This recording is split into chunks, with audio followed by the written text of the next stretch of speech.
The FTSE NAREIT All REIT Index is up more than 10% so far in 2009 and up nearly 80% since the low on March 6th. Here to look at the reason behind this significant REIT turnaround is NAREIT Vice President of Research and Industry Information, Brad Case. Brad, tell us a little bit about what's going on behind these numbers. Sure.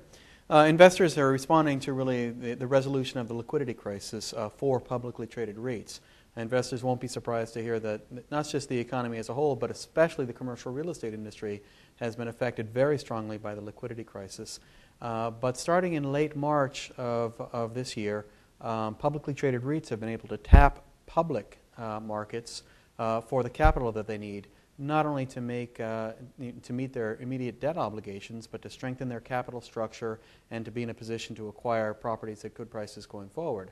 That access to capital has been very strong through the summer, and so investors are really responding to some very, very bright prospects for publicly traded REITs going forward. There's another deadline for TALF funding for CMBS coming up on September 17th. Do you see REITs participating in this? Well, I don't have any specific information about whether REITs will be participating in this round of TALF funding. But I know that several REITs are looking at TALF as a source of liquidity. There have been actually strong support of REITs, not just with public equity offerings, but also with public debt offerings. REITs so far this year have placed 17 different public debt offerings, raising more than $6 billion in that process. TALF will play a role in continuing to give REITs access to other forms of debt as well as equity capital to strengthen their capital structure going forward.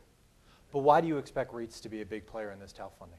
Well, investors have to understand that REITs are in an especially good position for TALF because the government is hoping to solve the liquidity crisis by making capital available to borrowers that have either unencumbered assets, that is properties with no mortgages on them, or properties where a mortgage is at a very low percentage of the current value of the property.